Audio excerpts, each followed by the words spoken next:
Olá, eu sou o professor Evandro Ramos, seu curso técnico em enfermagem. Nós estamos trabalhando juntos aqui a disciplina enfermagem cirúrgica e nesta aula, dando continuidade às anteriores, do item 6, estamos falando de alterações fisiológicas e complicações no pós-operatório. Especificamente, vamos falar sobre complicações gastrointestinais mais comuns no pós-operatório. Vamos lá?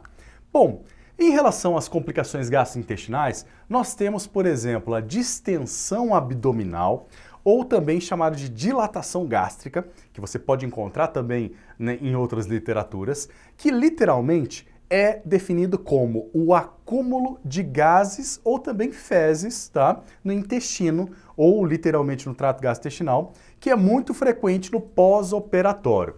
Peraí, professor, vamos entender aqui. O acúmulo de gases eu até entendo no pós-operatório, mas e o acúmulo de fezes? Se você parar para analisar, o paciente ele teve um preparo pré-operatório, ok?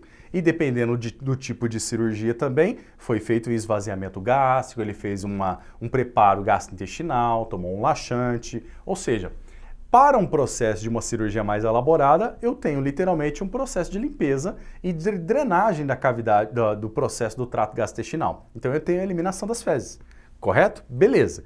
Agora, em situações de emergência, onde eu não tenho um preparo, onde eu tenho que fazer, às vezes, uma cirurgia grande, tá? E às vezes o paciente até almoçou antes, mas é uma cirurgia de emergência e tem que ser feita essa cirurgia, caso contrário ele morre agora.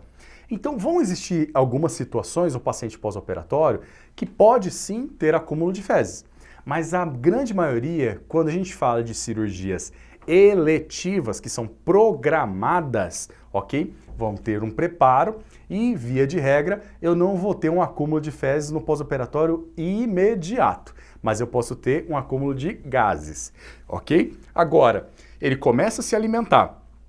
No pós-operatório imediato, o intestino, às vezes, ele não voltou no seu funcionamento normal. E nesse sentido, então, eu tenho um acúmulo, às vezes, de fezes com o processo de retardo do processo de movimentos peristálticos do trato gastrointestinal. Ok? Então, sim, pode acontecer um acúmulo de fezes como um acúmulo de gases e isso pode trazer uma distensão abdominal ou até mesmo uma dilatação gástrica. Ok? Quais são as causas, professor, desse processo de distensão gástrica? E também do acúmulo ali de líquido e fezes. Nós temos a distensão ou diminuição do peristaltismo, tá? Então diminui o peristaltismo, os movimentos em onda, que são as contrações dos tratos gastrointestinais, eu tenho isso como um fator de causa para distensão abdominal. Deglutição de ar, ficar engolindo ar, literalmente vai para dentro do trato gastrointestinal. É comum no processo de digestão já ter um acúmulo de uma pequena quantidade de ar, ok? A manipulação, literalmente, do intestino durante o processo cirúrgico. Então, literalmente, numa laparotomia, onde faz a abertura do abdômen, a manipulação, tá? Literalmente, o pegar nas tripas pode fazer um processo de alteração na sua motilidade posteriormente no pós-operatório, tá bom? A imobilidade também no paciente no pós-operatório, então ele permanecer muito tempo imóvel, tá? Ou restrito ao leito ou acamado, como você queira entender, tá? E também a falta de preparo intestinal no pré-operatório. Então isso tudo pode ser fatores relacionados à causa de uma distensão gástrica no pós-operatório, ok? Quais são os cuidados de enfermagem, professor, relacionado à distensão gástrica? Estimular precocemente a deambulação. É muito importante. Tá? Então, sempre que ele já estiver um pouquinho mais disposto e eu puder estimular ele, não tiver uma contraindicação para ele deambular, estimule ele a deambular, ok? Estimule ele a fazer movimentações fora do leito. Quando ele não puder fazer a movimentação fora do leito, nós vamos fazer a movimentação passiva no leito, ok? Aí vem essa importância dele fazer essa movimentação no leito. Tá? Então tem a movimentação ativa e existe a movimentação passiva que pode ser realizada para estimular esse processo, ok? De profilaxia e cuidado de enfermagem. Orientar também, literalmente, alguns tipos de pacientes para que eles não conversem, tá, no retorno desse pós-operatório, porque isso vai fazer também com que possa haver ingestão de ar, possa haver uma motilidade alterada nesse processo gastrointestinal. Isso também pode influenciar, ok? Nessa distensão gástrica. Administrar medicamento também para evitar ou diminuir esse peristaltismo, para ativar também o peristaltismo, pode estar relacionado também aí se tiver alguma prescrição médica.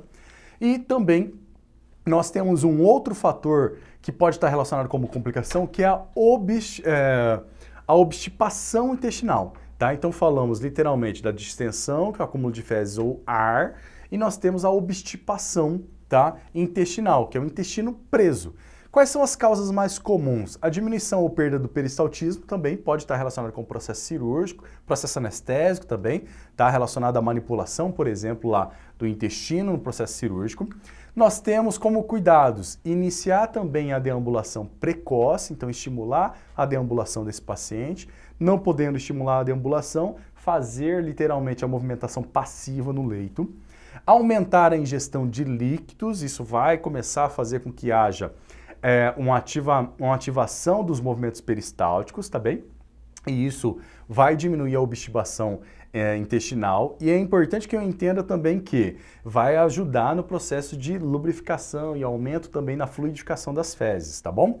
Outra questão importante é incentivar a movimentação no leito como movimentação passiva.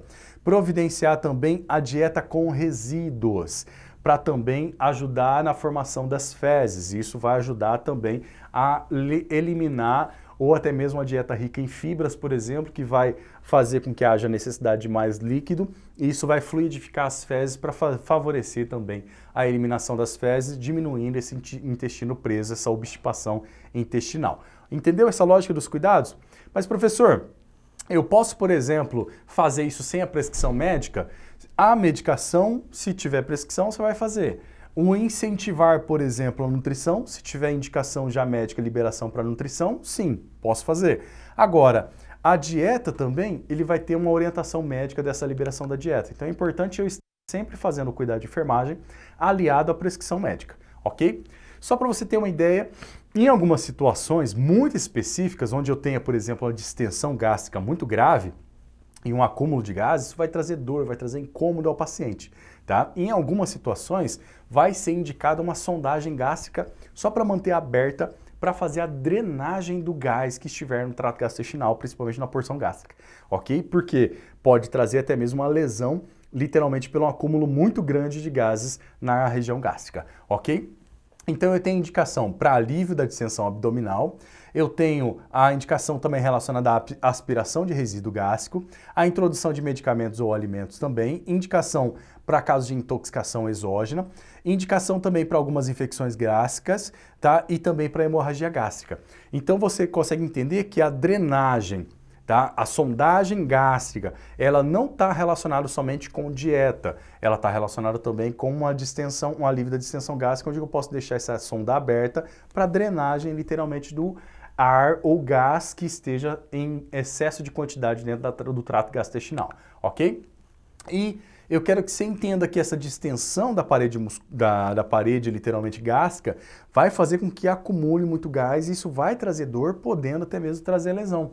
Então é importante que eu entenda esse processo, entenda que ele está tendo dor e a palpação, nós conseguimos fazer uma avaliação na anamnese, a enfermeira também consegue fazer essa anamnese, esse exame físico bem direcionado para poder compreender se está tendo distensão, se está tendo gases ou não, se está tendo, obviamente, um abdômen mais maciço, se está tendo dor ou não, e nesse sentido fazer uma conduta mais adequada aliado com prescrição médica sempre que necessário, ok? Bom, nesta aula nós falamos sobre o item 6 e especificamente sobre as complicações gastrointestinais mais comuns, como a constipação e a obstipação, e nesse sentido a distensão gástrica também como um outro exemplo de complicação, e nesse sentido nós podemos entender que os cuidados de enfermagem no pós-operatório são muito mais amplos do que simplesmente fazer somente a medicação para o paciente. Obrigado pela sua atenção até aqui e aguardo você na próxima aula.